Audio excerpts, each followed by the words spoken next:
जिवंत केला पाहिजे। गुरु गोविंद सिंगांची सगळी ओळख, गुरु गोविंद सिंगांचा सगळा इतिहास आणि नांदेडमधलं त्यांचं स्थान, ह्याची ओळख आपण स्वतः करून घेतली पाहिजे, सगळ्या जगाला करून दिली पाहिजे।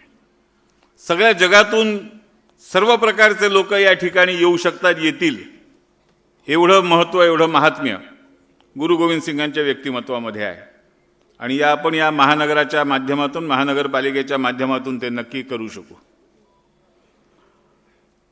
स्वामी रामानंद तीर्थांचं कार्य आहे। या नांदेड शहराला एक खूप मोठी परंपरा आहे, बुद्धिवंतांची, विचारवंतांची। मी खूप जुन्या जमान्यात जात नाही, पण अगदी गेल्या 50 वर्षातलं जरी बघायला गेलं तरी प्राध्यापक नरहर कुरुंदकरांपासून आजच्या शेषराव मोरेंपर्यंत, सुधाकरराव डोईफोडे मध्यंतर सारखे लोक त्यामध्ये होते। आणखीनही अनेकांची नावं मी घेऊ शकेन, पण एक खूप चांगली परंपरा नांदेड शहरामध्ये विचारवंतांची, अभ्यासकांची आहे, आलेली आहे। ही परंपरा या पुढच्या काळातही वाढू शकते, नव्याने नवे तरुण त्याच्यामध्ये जोडले जाऊ शकतात। हे विद्येचं केंद्र असू शकतं, अभ्यासाचं केंद्र असू शकतं, अध्ययनाचं केंद्र असू शकतं, संशोधनाचं केंद्र असू शकतं। आणि यासाठी सगळ्या महाराष्ट्रातून, सगळ्या देशातून विद्यार्थ्यांना आकर्षित आपण इथे करू शकतो। एक नवं शैक्षणिक केंद्र या ठिकाणी उभं राहू शकतं आणि त्याचा सुद्धा समावेश, त्याचा सुद्धा उल्लेख हा ह्या जाहीरनाम्यामध्ये आहे, संकल्पनाम्यामध्ये आहे। माननीय मोदीजींनी जी धोरणं स्वीकारली आणि माननीय देवेंद्रजींनी जे व्हिजन आपल्या समोर ठेवलेलं आहे, त्याच्यानुसार नांदेड हे येत्या काळामध्ये एक औद्योगिक केंद्र बनू शकतं। मॅन्युफॅक्चरिंग इंडस्ट्रीसाठी नवं केंद्र निर्माण होऊ शकतं, IT इंडस्ट्री त्याच्यामध्ये येऊ शकते, मेडिकलचा भाग आहे।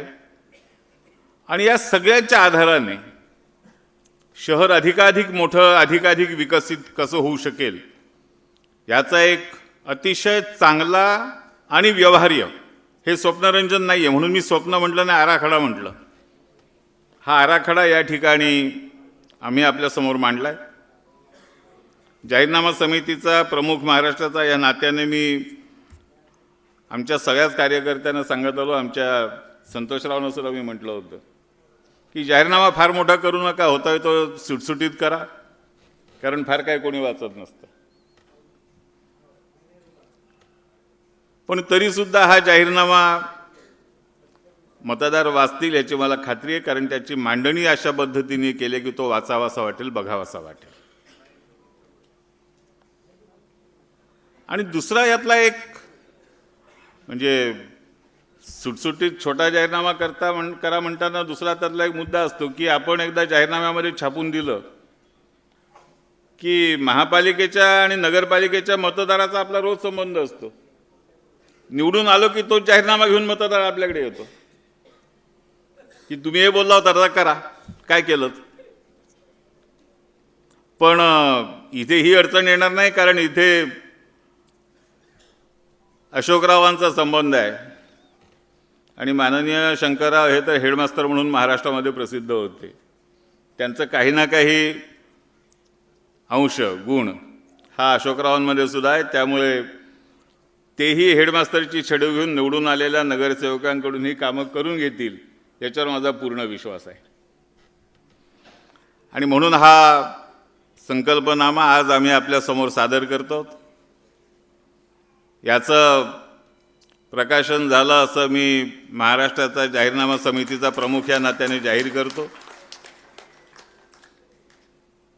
या निवडणुकीमध्ये भारतीय जनता पार्टीच्या कमळ निशाणीवरती पसंतीचं बटन दाबून आमच्या जास्तीत जास्त उमेदवारांना विजयी करावं, पूर्ण बहुमताने महापालिकेमध्ये आम्हाला संधी द्यावी, असं आवाहन आपल्या सगळ्यांच्या माध्यमातून नांदेडच्या जनतेला करतो आणि थांबतो। धन्यवाद।